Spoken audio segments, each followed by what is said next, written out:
안녕하세요. 한 주간의 부동산 핫 이슈에 대한 썰을 풀어보는 부동산 썰브라더의 놀라운 부동산 놀부. 부동산 주치 김재경 소장입니다. 반갑습니다. 네, 손을 딱 해야죠. 아. 네, 오늘 저희 둘이 미니 썰브라더 진행을 해보도록 하겠습니다. 자, 여러분들이 궁금해하는 근황썰로 1부를 꾸려갈 거고요. 2부는 또 여러분들 고민 모아서 저희가 폼 밑에 보시면 있어요. 여기 내용, 그 네임 카드나 밑에 또 고정 댓글로 제가 남겨둘 거니까 거기다가 여러분들 고민 남겨주시면 제가 골라서 또 풀어드리는 이런 고민썰도 진행하도록 할 테니까 많은 참여 부탁드립니다. 자, 그럼 본격적으로 1부 근황썰 시작해 보도록 하겠습니다. 네, 일단은 이번에 그 주제를 한번 보시면은 첫 번째가 그거예요. 대통령 집무실 용산으로 가면 과연 어떤 영향이 시장에 발현이 될 것이냐. 자, 일단은 약간 고집이 세다라는 의견이 굉장히 많아요. 이렇게 말리는 사람이 많은데, 그리고 그 이전 정권과의 네. 그 인수위 과정에서도 네. 굉장한 지금 협조를 잘 안 해주고 네. 뭐 이런 상황인데, 이것 때문에 유튜브 세계에서도 막 난리가 났어요. 뭐 영상 키면 아직도, 전 대선 끝나면 정치 관련 채널들은 조금 사그라들 줄 알았더니 여전히 여러 가지 논란들이 계속적으로 유튜브 세계에선 돌고 있습니다. 자, 용산 집무실실에 열겠다고 공식 선언했고요. 그리고 같이 또 꾸려가는 팀원들도 대폭 축소하겠다, 이렇게 얘기를 했어요. 그래서 용산의 집무실 안에 그 소수정예 구조로 가겠다, 이렇게 얘기를 했는데, 부동산 시장에도 뭐 작게나마 크게나마 후폭풍이 있겠죠. 그래서 거기에 대한 얘기를 할 텐데, 제일 걱정되는 걸 개발에 대한 규제를 받을 것이다. 근데 처음에 선언할 때는 규제는 없다. 내가 이전한다고 해서 뭐 추가적인 규제가 있거나 이건 아니다라고 얘기는 했는데, 사실 저희가 봤을 때 약간 염려되는 부분들이 좀 있잖아요. 그렇죠. 네. 그래서 거기에 대해서 좀 얘기를 해주시면 좋을 것 같아요. 네. 우선 결론부터 말씀드려 보도록 하겠습니다. 네. 여러분 두 글씩 좋아하잖아요. 아, 맞아요. 저는 이건 무조건 호재라고 보고 있습니다. 호재다. 네. 네, 호재다. 물론 우려점은 존재하긴 하지만 일단은 뭐 사실 플러스 마이너스 합해 봤을 때 무조건 플러스다라고 보고 있습니다. 네네. 우선 하나씩 짚어보도록 할게요. 네. 용산은 우리 사실 그 미군 부대 지역이 워낙 노른자이다 보니까 네. 예전부터 막 정치적인 이슈들이 항상 있었었잖아요. 네. 저기를 공원으로만 하는 게 맞냐, 뭐 임대 아파트도 좀 넣어야 되는 거 아니냐, 이런 말들이 항상 정치권에서 오고 갔는데 대통령 집무실이 온다라고 생각해 볼게요. 네. 어떻게 될까요? 네, 일단은 당연히 이 뭐 공공 개발로 되는 아파트들이 들어가는 것보다는 좀 세계적인 명소로 바뀌겠죠. 뭐 미국에 보더라도 화이트하우스 주변에 보면은 녹지 공간 활성화 잘 돼 있고 주변 인프라들이 정말 정갈하게 꾸며져 있거든요. 그 세계적인 명소기도 하고, 우리나라도 그런 식으로 당연히 꾸며야겠죠. 그렇죠. 그렇다 보니까 실질적으로 용산에서 가장 대표적인 호재 중 하나는 용산 민족공원인데, 이 용산 민족공원은 예전부터 뭐 말은 오랫동안 나왔는데 미군이 철수하는 시기도 생각보다 네, 좀 늦어졌죠. 많이 늦어지고 있고, 그런데 여기도 뭐 공원을 멋지게 만들 거라고 사람들 다 기대하고 있는데 실질적으로 봤더니 또 막 여기다 뭘 또 숟가락 얹으려고 네, 하시는 맞아. 분들이 네. 너도 나도 막 등장을 하고 있는 거죠. 네. 근데 이제 대통령 집무실 이쪽으로 오게 되면 이게 어떻게 될까요? 이제 외국에서도 이제 각 귀빈들이 오게 되면 사실 대한민국의 얼굴이 될 곳이잖아요. 맞아요. 정말 멋지게 개발을 할 거라는 것이죠. 그러면 예를 들어서 이게 우리가 뉴욕의 센트럴 파크라든지 런던의 하이드 파크라든지 어마어마한 공원으로 갔다가 조성이 될 것을 기대가 된다. 이게 가장 큰 호재고요. 그리고 뭐 이쪽에다가 사실 부지가 계속 있다 보니까 아파트 짓니 뭐니 이런 얘기들이 나오고 있는데 나중에 후술하겠지만, 사실 우리가 굳이 우려점, 대통령 집무실이 왔을 때의 우려점은 주변에 있는 개발이 현실적으로 어려워지지 고층이 않나. 가능했겠냐. 대표적으로 이런 고층에서 대통령 집무실을 바라보고 이게 가능하겠냐. 일단 표면적으로는 규제는 없다라고는 하지만 솔직히 어렵다라고들 보고 있거든요. 바로 반포동 아파트들에 다 대공포 달린다.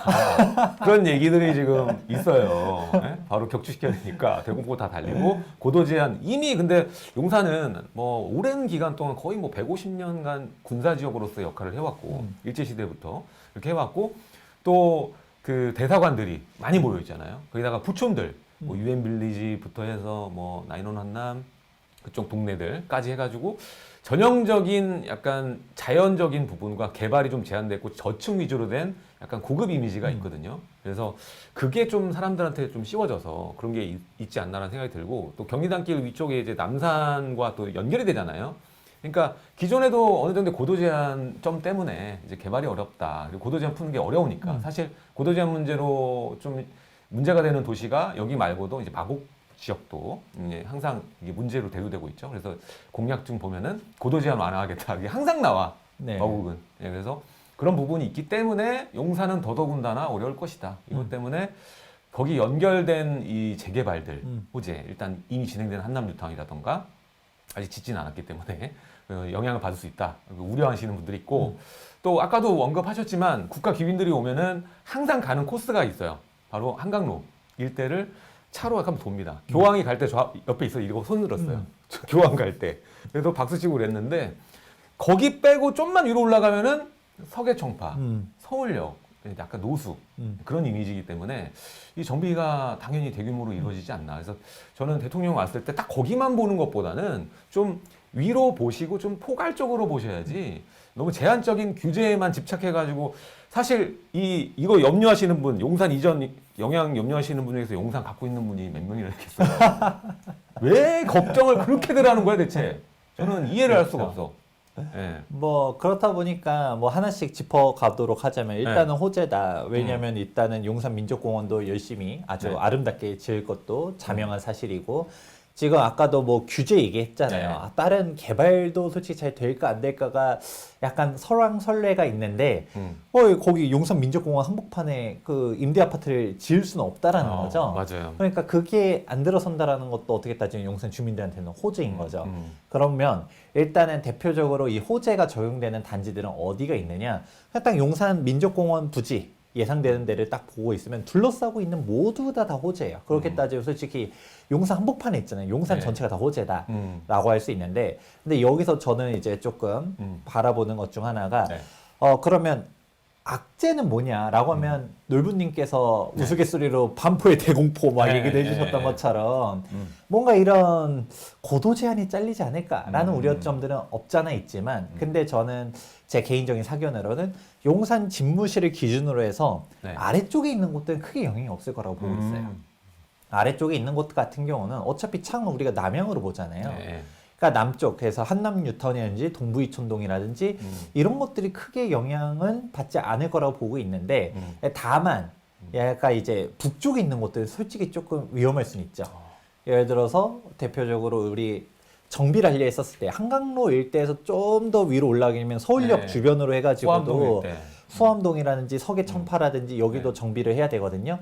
정비를 할 때 솔직히 말해서 집무실을 남향으로 쫙 쳐다보고 있을 수가 있을까? 이 부분에 대해서는 네. 좀 의문점이 있다. 일단 규제는 그쵸, 없다라고는 그쵸. 하는데 네, 여기 보면은 이게 오늘 어. 대통령 나가나 안 나가나 딱 방 하나 얻어가지고 네. 바라볼 수도 네. 있으면 조금 그렇죠. 그건 실질적으로 저도 불가능할 거라고 좀 보여요. 네. 그럼 이 부분 관련해서는 그러면 호재냐 악재냐? 그럼 악재인가요, 소장님이라고 말해볼 수 있는데 저는 그래도 호재라고 봐요. 그러면 그 지역들조차도 왜냐? 사실 대통령이 이쪽에 집무실이 있게 되면 얼굴을 딱 이쪽 용산이 이제 이제 대한민국의 얼굴이 될 건데 네. 그러면 용산 집무실로 오는 방향은 딱 두 군데죠. 딱 우리가 공항에서 내려가지고 강변북로 타고 오다가 한강로로 쫙 올라오는 방향이 있을 거고 아니면 뭐 공항철도 타고 와가지고 서울역에서 내려오는 방향이 있겠죠. 그러면 일단 한강로 일대 정비도 당연히 호재, 뭐 용산 국제업무지구도 약간 좀 더 가시적으로 될 가능성이 있겠죠. 그러고 한강로 밑으로 해가지고 거기 딱 서울역에서 딱 내리면 당장 동측으로는 삐까뻔쩍한 고층 빌딩들이 있지만 서측으로는 너무 나쁘대. 여기가 서울이야 하면서 서울역에 딱 내렸어. 근데 서울의 이미지가 별로 그게 좋지 않다라는 거죠. 그럼 이 일대도 개발이 될 거라는 거죠. 저는 그 개발이 된다는 것 자체가 호재다라고 보고 있어요. 우리가 여기 개발됐을 때 욕심상으로는 초고층으로 짓고 우리도 멋지게 삐까뻔쩍하게 짓고 이러고 싶지만 솔직히 뭐 15층으로 지으면 안 되나요? 되죠. 용산인데 뭘. 그렇죠. 뭐 아파트가 들어선다는 것 자체가 호재다.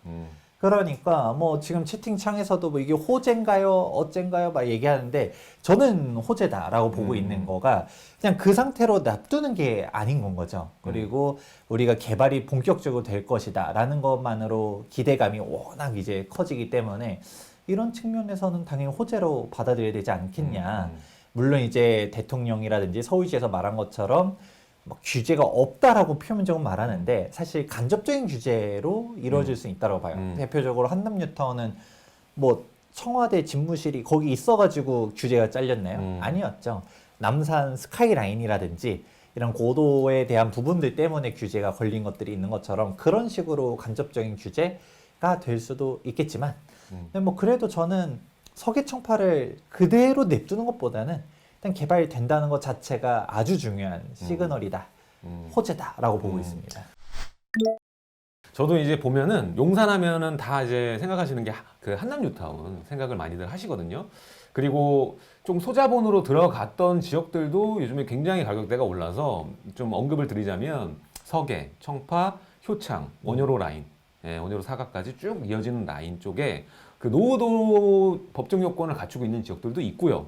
물론 이제 중간에 용산하면은 네임밸류가 높으니까 신축들이 많이 노후도를 깨먹긴 했지만 또 지리적으로 좀 장점을 가지고 있는 뭐 원효로 일가 같은 경우 그리고 역과의 그 연동성이 좋은 뭐 삼각 지역 중심으로 해서 그 우측편, 좌측편 쪽에 보면은 이제 우측편은 별게 없는데 이제 좌측편에는 이 재료들이 쌓여 있어요. 그래서 제가 볼 때는 용산에 만약에 그 보신다면 뭐 너무 높은 자본으로만 용산 투자해야 된다는 생각은 좀 접으셔도 되고 여러분들 생각할 때 아까도 서계 청파 언급을 하셨는데 그 서계동 라인은 사실 신축이 조성되기도 어려운 환경이에요.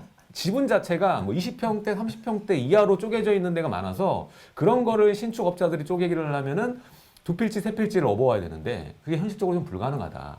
그리고 그 사실 자전거만 다닐 수 있는 자동차가 못 들어가는 길도 많아요. 서계동에는 이 높이도 높고 그래가지고 사실상 공사 현장 할 수 있는 진행할 수 있는 여건 자체도 굉장히 열악하기 때문에 지금 들어가려고 해도 사실 물건도 잘 없겠지만 좀 비싸다고 판단을 하실 텐데 사실 저는 그렇게 비싸지 않다라고 지금 보거든요. 그래서 사실 서계 청파 들어오는 라인 청파 삼각까지 가지 말고 이제 숙명여대를 기점으로 해서 그 밑에는 좀 어려울 것 같아요. 저는 노후도가 많이 깨졌어. 아, 그렇죠. 그래서 2가 위로 올라가야 돼.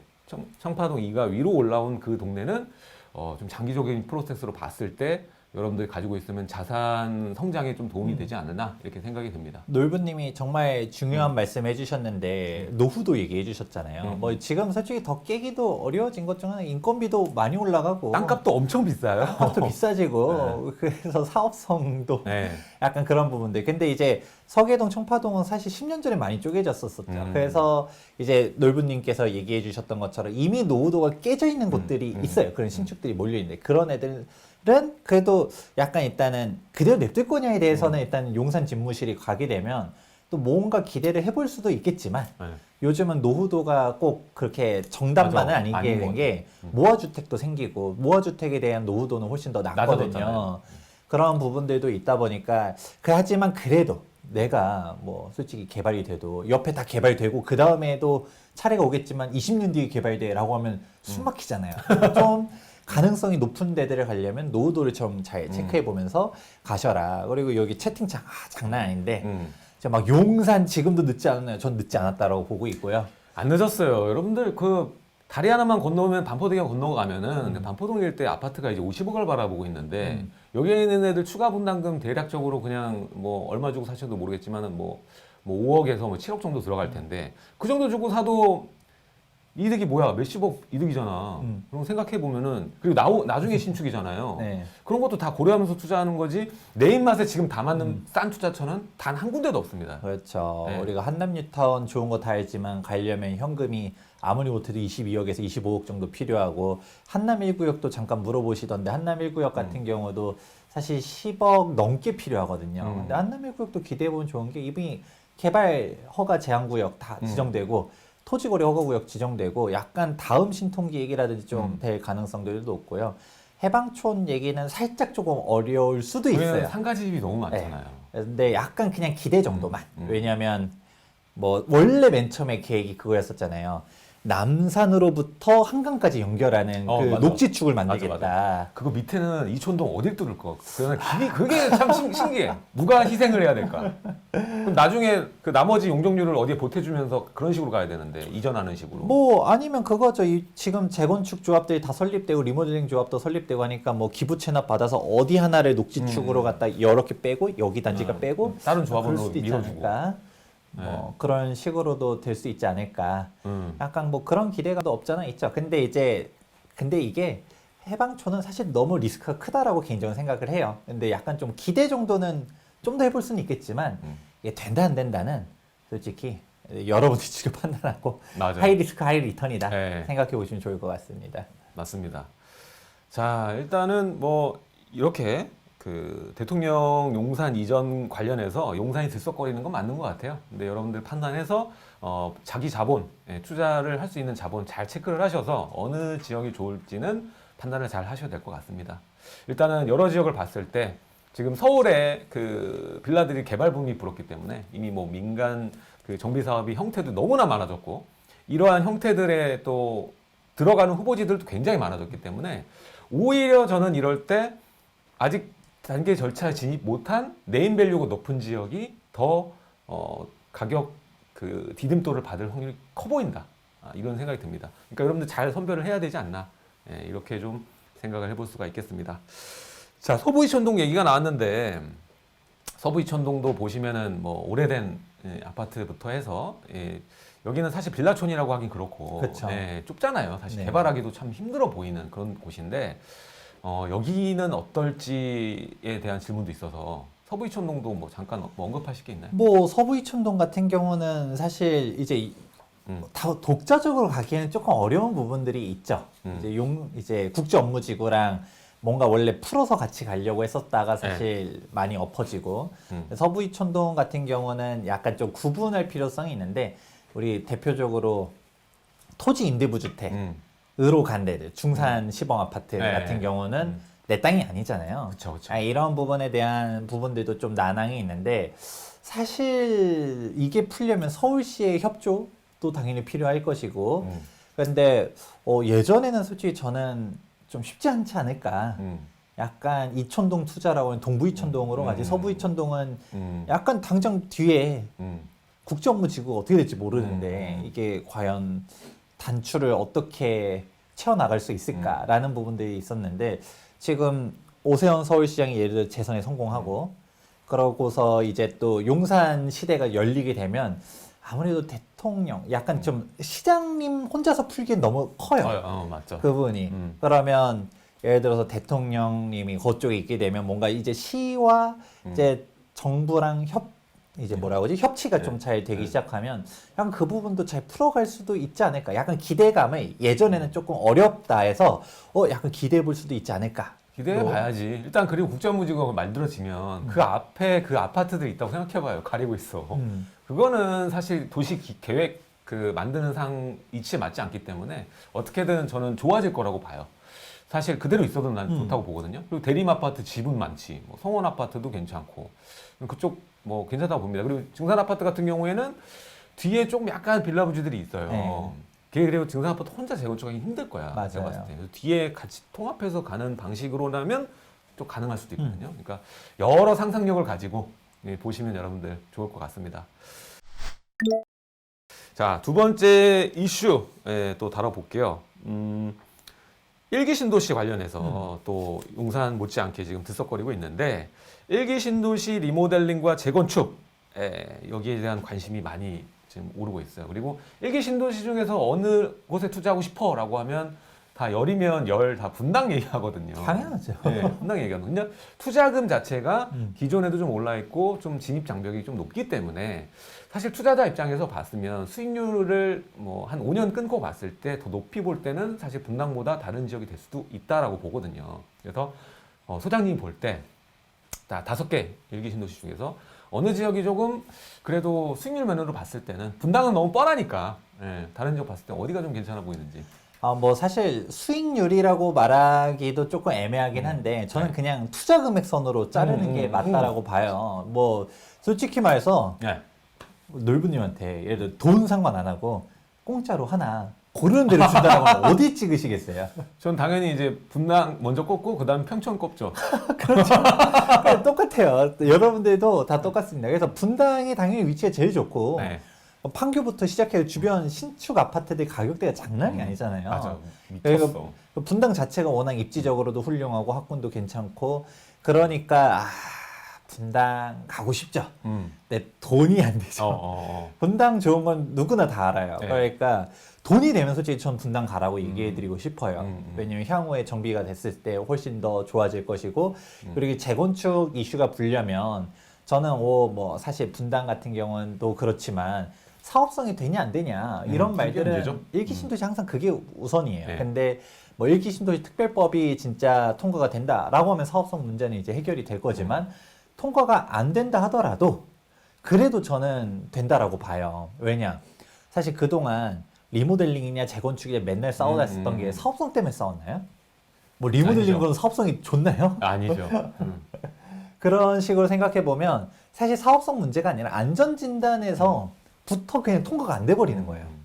우리는 뭐 지금 대표적으로 목동이라든지 상계동, 중계동에 있는 주공 아파트들이라든지 다 안전진단 2차에서 다 떨어지고 있었었잖아요. 그랬는데 지금 그 80년대 아파트도 안 되는데 우리가 90년대에 들어선 일기 신도시가 되겠냐? 안감생심이지. 그러니까 뭐 사실 리모델링 파가 득세했었던 거는 뭐 사업성이니 뭐니 뭐 리모델링 솔직히 안 좋은 거 조금 솔직히 떨어지죠. 재건축보다 떨어지는 거 떨어지죠. 인지함에도 불구하고 야 현실적으로 생각해봐라. 재건축이 되냐?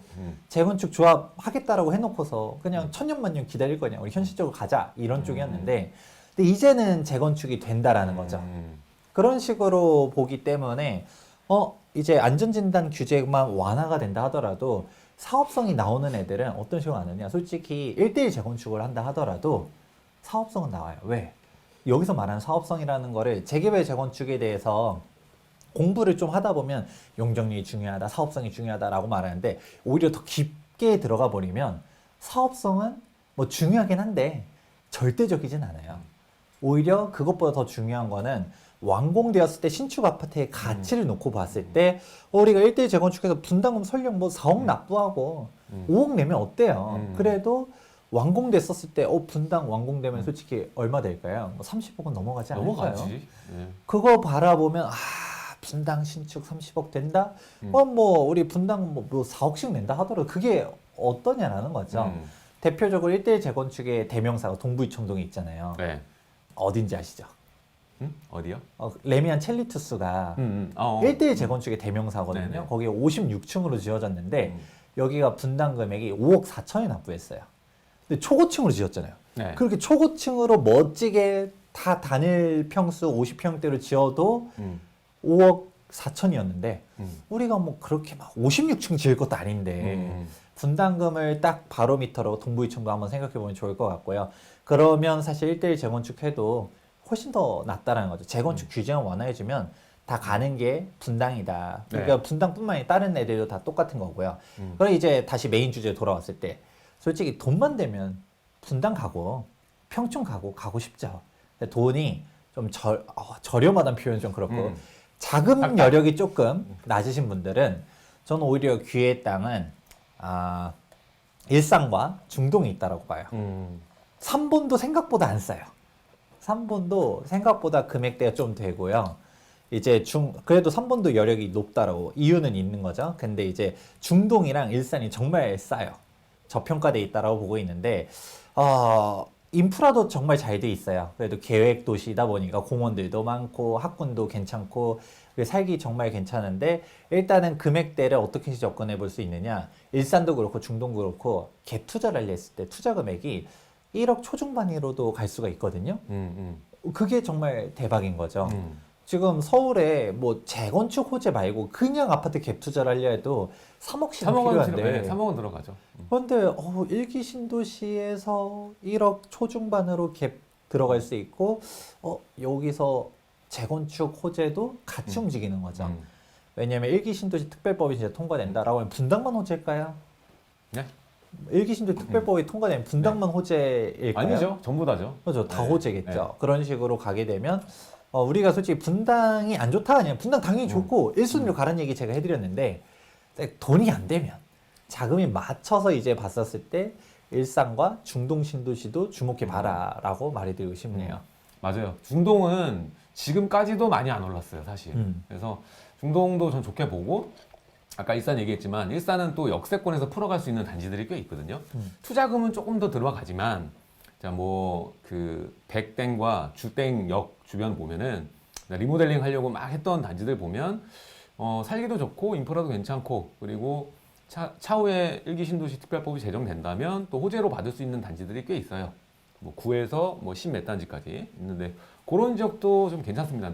투자금은 좀 들어가긴 해요. 투자금은 뭐한 3, 4억 정도 잡아야 되니까 하긴 한데 그래도 우수한 지역으로 보고 여러분들이 생각을 하시면 될 것 같고 또 GTX 호재 또 받을 수 있고 뭐 3번 지역 같은 경우에는 금정역이나 이런 데 지역 보면은 이제 GTX 호재 또 받을 수 있잖아요. 그러니까 거기도 보면은 뭐 투자금 그렇게 많이 안 들이고 할 수 있는 데가 있으니까 미리 여러분들이 작업을 잘 해놓으시고 세팅만 해놓으신다면 5년 뒤에 갔을 때 그 투자금의 가치가 과연 얼마일까?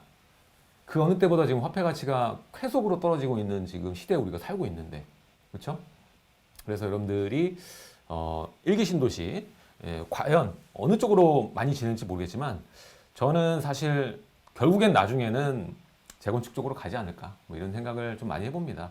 이게 뭐 분담금이라는 게 낼 수 있는 여력이 있는 사람이 있지만 여력이 없는 분도 많거든요. 그래서 반대하시는 분도 있고 그래서 헤쳐나가야 될 산이 아직 많이 남아있는 게 이 리모델링과 재건축이다 이렇게 생각을 합니다.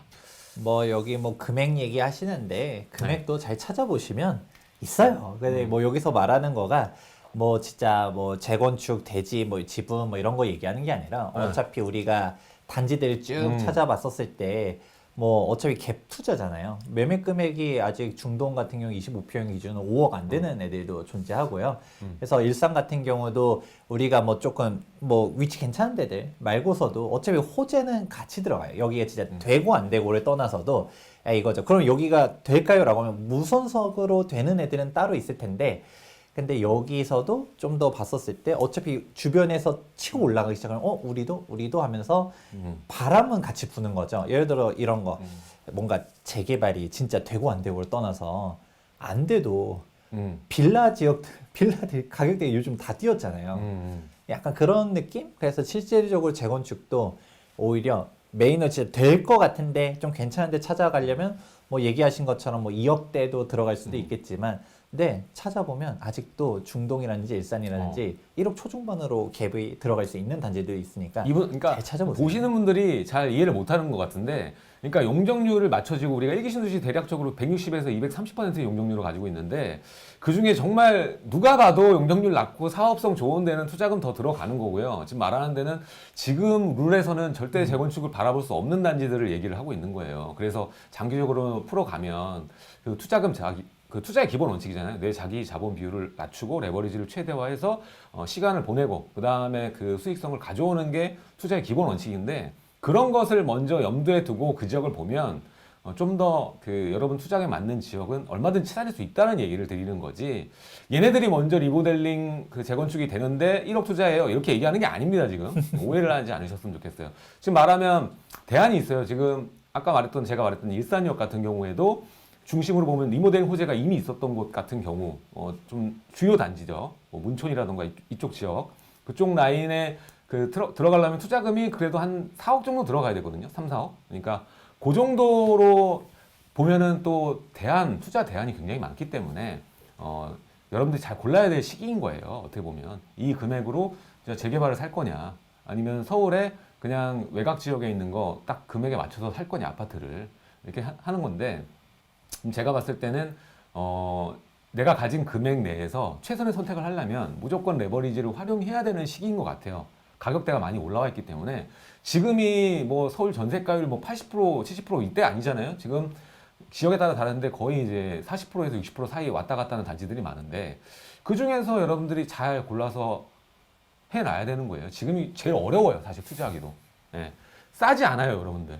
예. 그러니까 잘 선택을 하셨으면 좋겠습니다. 뭐 결국 금액 따라가는 거죠. 금액 따라가는 건데 그 1억 초중반대에서도 가장 귀의 땅이 지금 저는 어중간한 거 하기보다도 일기 신도시에 뭐 아무런 말도 안 나오는 데들 그러니까 싼 거죠. 그런 데를 가보는 게 좋지 않을까라고 네. 보고 있습니다. 맨날 나오는 데 있잖아요. 일산역 구축들 뭐 이런 데들. 그거 얘기해 볼까요? 가장 최근 이슈가 안 그래도 여기 채팅창에서 있었던 것 같았는데 네. 지금 공동주택 가격 아 공시가 지금 네. 또 폭등한 거? 예. 그거를 17%. 응. 아 이거 여러분들 몰랐어요? 이렇게 될 줄 몰랐어? 전 당연히 예상됐습니다. 우선은 뭐 이 부분 관련해서는 저는 예상됐다. 왜냐면 2020년도 11월 달에 공시가격 현실화 로드맵이 발표가 되었잖아요. 집값이 안 올라가도 공시가는 올라갈 수밖에 없는 구조인 거예요. 그러니까 이게 17%가 엄청 미친 거가 뭐 작년에는 거의 20% 가까이 네. 올렸었는데 조금 조금 낮아졌다고 낮았어. 하지만 그래서 그거 가지고 써놓더라 깨알같이 작년보다 완화된 수준이라고. 이게 더 전년도를 생각해 보면 한숨 나오는 상승률이거든요. 미친 듯이 올렸습니다. 저는 여기 그 스트레스 안 받으려고 일부러 생각 안 하고 있어요. 아 그래요? 네, 또 이제 재산세랑 보유세, 이제 종부세 이제 올라가잖아요. 생각 안 하려고 이제 연말 일이니까 그거는 생각 안 하고 있으려고요. 근데 이제 1주택자만 완화를 해주고 다주택자의 말은 없어. 그렇죠. 그러면은 이거 몽창 또 이게 올라갈 수밖에 없는 상황인 거거든요.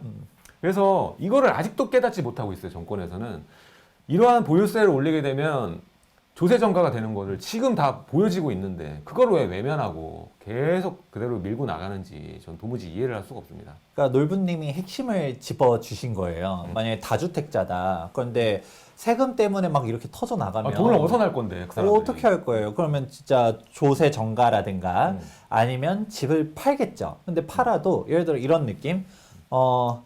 반포가 있고 마포가 있고 또 포가 뭐가 있을까? 망포. 망포? 수원 망포. 그때 김포가 있어요. 김포. 반포, 마포, 김포가 네. 있어요. 그러면 진짜 종부세 때문에 죽을 것 같아요. 네. 어딜 던지시겠어요? 당연히 저는 저 근데 좋아하는데. 김포 나쁘다는 얘기 아니죠. 우리 눈물을 흘리면서 어딘가에 정리해야 있는데 돼요. 하나 있는데 거기 또. 그래도 김포를 하겠죠. 그렇죠. 반포를 던질 수는 없잖아요. 그런데 2주택이야. 그런데도 막 종부세가 막 억 단위로 터져. 그걸 어떻게 할까요? 일단은 올려야죠 무조건. 레이즈. 근데 올리는 것도 막 한계가 있잖아요. 네. 그러면 결국 우리가 뭐 마포 팔면은 마포 팔아야죠. 정리하겠죠. 네. 반포를 던지진 않을 거란 말이에요. 네, 맞아요. 그러니까 이 말의 핵심이 뭐냐면 우리가 이 다주택자 규제를 하면 사람들이 집값이 떨어지겠지라고 생각하는 사람들이 있는데 안 떨어져요. 왜냐면 중심 지역, 여러분들이 기대하는 지역은 중심 지역이잖아요. 반포집이 떨어질까라고 하는데 오히려 다른 데들을 정리를 하지 중심 지역을 정리하지 않는다. 이게 핵심인 건 거죠. 네. 그렇기 때문에 사실 다른 쪽들을 정리하게 될 것이고 그런데 여기서도 마포만 해도 솔직히 보통은 던지는 쪽에 있지 않죠. 가지고 있는 쪽이 가지고 있는 쪽에 있는 거죠. 그리고 김포도 그냥 얘를 포포포 하다 보니까 나온 거지. 네. 김포도 좋죠. 그런 식으로 보다 보니까 오히려 외곽 지역에 있는 사람들이 오히려 다른 데를 정리하고서 중심지로 몰려오고 하게 되는 건데 근데 이 똘똘한 채에 대한 부분들 여러분들은 핵심적으로 잘 생각해 보시면 좋을 것 같아요. 지금 윤석열 정권이 돼서 세제 규제 완화에 대해서 기대하시는 분들이 많은데 사실 그렇게 획기적으로 완화되긴 좀 어렵다고 맞아요. 보고 있습니다. 드라마틱하게 완화되진 않을 거예요. 여러분들이 잘 모르는 것 중 하나 무주택자 비율이 43%예요. 네. 1주택자 비율도 한 40몇 % 되고요. 뭐 2주택자 비율이 한 11% 정도? 그럼 3주택 이상인 사람이 해봤자 4%밖에 네. 안 돼요. 음. 그러면 그 상위 4%에 있는 사람들을 위한 정책을 나오지 않는다. 나오기가 어렵다. 또 세수잖아 다 그거. 그렇죠. 세수 확보고 그리고 국민 정서도 반하는 거고. 그래서 이 정도는 저는 좀 기대가 될 수 있다라고 봐요. 예를 들어서 양도세 한시적 중과 유예는 뭐 하겠다고 공약에도 있잖아요. 그거는 약간 진짜 될 수 있다라고 봐요. 왜냐하면 그래야지 매물들이 나올 거니까. 다주택자들이 팔고 싶어도 퇴로가 없잖아요. 근데 팔 수 있도록 할 건데 그러면 여러분들이 이제 기대하는 건 뭘까요? 그럼 나한테 턴이 올 건가? 하는데 기회가 오냐?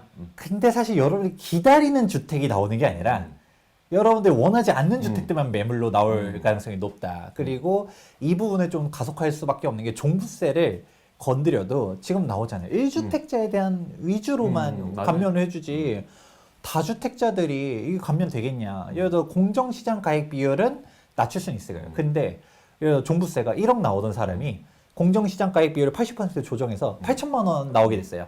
행복하나요? 아, 이게 아니요. 괜찮다. 아니요, 그렇지 않죠. 그렇지 않죠. 일단 다주택자에 대해 부과하는 이 세금 자체가 어마어마한 건데 이걸 건드리는데 이건 법 개정 사항이니 이거는 좀 쉽지 않을 것 같고 이 부분은 국회 통과도 좀 쉽지 않고 안 할 것 같아요. 일단 안 할 것 같고 제가 정치를 한다고 생각하고 제가 대통령이라고 생각해도 그런 수는 안 쓸 것 같고 그냥 약간 동결 수준으로 이제 앞으로의 인상폭을 줄이는 방향으로 갈 거지 이거를 내리진 않을 것 같아요. 저 같아도. 그러니까 여기서 여러분들이 이제 핵심적으로 알아두셔야 되는 거는 딱 여기서 나왔죠. 공정시장가액비 미친 듯이 올렸어요. 근데 여기서 1주택자 세금 감면만 해준대. 그럼 다주택자들은 뭐예요? 나는 이렇게 생각하는데 이게 앞으로의 미래다. 똘똘한 채 앞으로도 계속될 거라고 보고 있고 하기 때문에 다주택자분들은 사실 이번에 양도세 한시적 중과 유예를 해주면 그걸 조금 기대해 보면서 정리하면서 이거를 갖다가 똘똘한 채로 갈 수 있는 이제 발판으로 삼아야지 이거를 갖다 잘못된 시그널을 인지해서 이제 다주택자로 해야지 막 이렇게 투자라면 종부세 두드려 맞을 가능성이 높다. 없다. 이런 부분만 하더라도 이 공시가에서 알 수 있는 방향 앞으로의 5년이 어떻게 될지도 좀 예상이 된다라고도 네. 생각합니다. 맞습니다. 그래서 이제 구더기 무서워서 장 못 담그는 거 아니니까 저는 그렇게 생각해요. 그냥 1주택자 계속 비과세 노리시면서 1주택자로 그냥 가시려는 분들이 있어요. 그러면은 부자 되기 어렵습니다. 예, 그래서 비과세 받을 거는 충분히 생각하시면서 운용할 수 있는 전략도 많으니까 비과세는 두 가지가 있어요, 여러분들. 일시적 2주택 그리고 거주주택 비과세. 쓰라고 만들어 놓은 겁니다. 제발 좀 쓰세요. 예, 그걸 제가 드리고 싶은 말입니다. 자, 오늘 이슈, 오늘 근황설 1부 여기서 마치도록 하고 2부는 저희가 미리 이 폼을 토대로 고민을 풀어보는 고민썰 시간 진행하도록 하겠습니다.